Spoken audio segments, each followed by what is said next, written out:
Im Nürnberger Museum Industriekultur wimmelt es von heißen Öfen. Motorräder, die Geschichte geschrieben haben, die auch als Blechmodelle Verkaufsschlager waren. Und dieses nostalgische Spielzeugbike, hat es auch Museumsrang? Was könnte es wert sein? Man hat es natürlich mal gegoogelt, ja, von der Preisspanne, wie es anzusetzen ist, variiert es ja.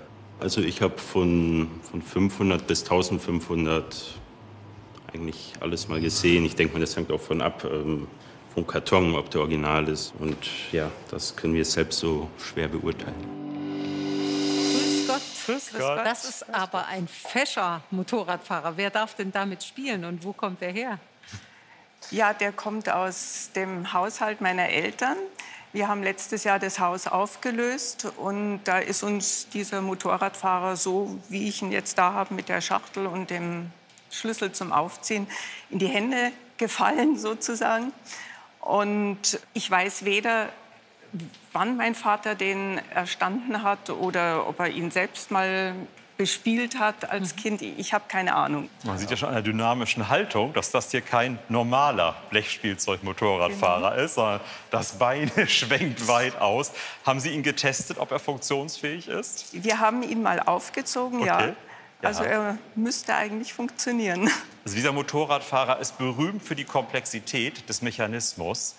Und wenn er kaputt geht, ist er eigentlich fast nicht reparierbar. Und deswegen muss man ihn wie ein rohes Ei behandeln. Als Museumsmensch neigt man sowieso dazu. Aber hier ist das eigentlich noch stärker notwendig, weil wir sehen gleich, was passiert. Und dazu muss ich ein bisschen gezielt vorgehen. Also wir haben hier den Dorn für das Uhrwerk.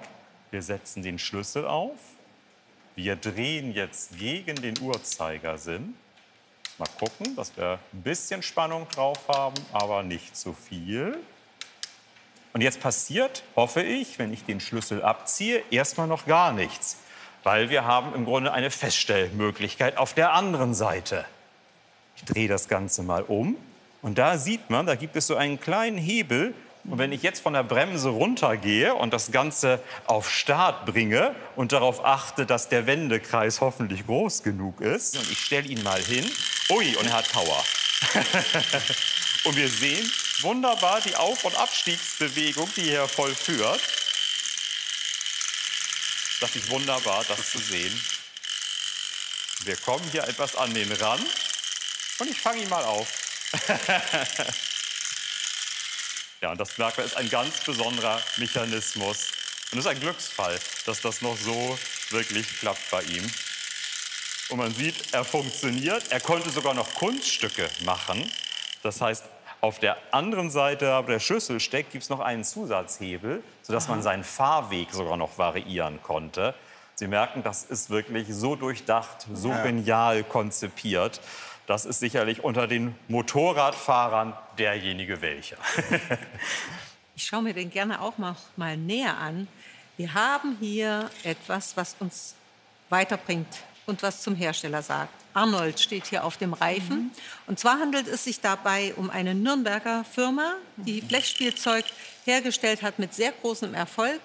Der Gründer hat um 1906 sein Unternehmen gegründet und war unglaublich innovativ. Und wofür die Firma Arnold in den Anfangsjahren vor allem berühmt war, war für die funkensprühenden Fahrzeuge und Mechanismen. Es gab also wirklich da Spielzeuge, die haben richtig Krach und Rabatz gemacht. Es gab auch ein Maschinengewehr, das dann wirklich richtig geknattert hat und vorne raus Funken geschlagen. Das war ewig ein Produktionsschlager. Im Weltkrieg gab es auch Munition, die geknallt hat und gepufft hat und gesprüht hat. Und Arnold ist völlig ausgebombt worden. Nach dem Krieg ist die Firma dann wieder in Nürnberg aufgebaut worden. Und wir bewegen uns hier in der Ära, wo der Schwiegersohn die Produktion und die Firma übernommen hatte. Und sind in den 50er Jahren. Genau. 1949 kommt das als Patent auf den Markt und ist eine kleine Sensation und wird auch ein gigantischer Verkaufsschlager und wird die ganzen 50er Jahre hindurch produziert.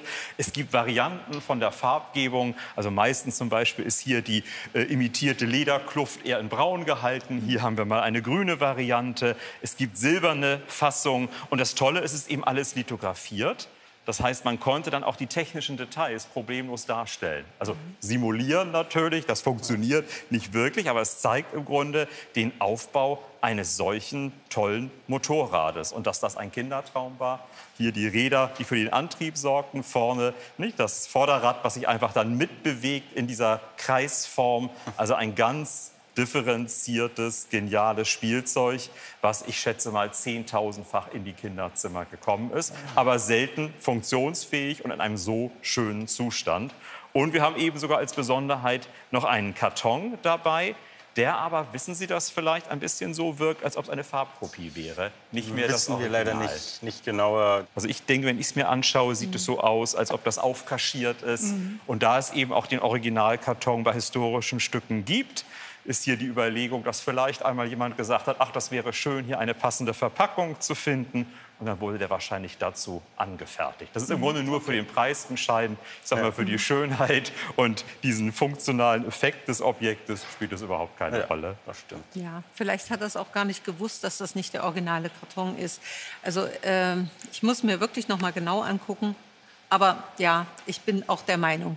Denn wir haben hier aufkaschiert wirklich wahrscheinlich eine einfache Farbkopie. Ja. Und das wäre ja für eine Massenproduktion viel zu aufwendig gewesen. Ja. Ja. Also vom Preis her ist es so, dass wir uns hier ungefähr bei 300 € bewegen. Wenn der Originalkarton wirklich original wäre, dann wären wir noch mal bei 100 € mehr. Ein sehr schönes Stück und vielleicht das erste Stück zur beginnenden Blechspielzeugsammlung. Ja, also Kann vielen sein, Dank fürs ja. Zeigen. Sehr schön. Das wäre aber schon ein Freude sehr damit. hochwertiger Einstieg auf jeden Fall. Ja, das stimmt. Überlegen wir mal. Alles Gute, vielen Dank. Dankeschön. Sind Sie enttäuscht? Nein, überhaupt nicht. Wir wollten ihn eh nicht verkaufen. Er bleibt jetzt in der Familie und bekommt einen guten Platz. In der Vitrine, aber außerhalb der Verpackung.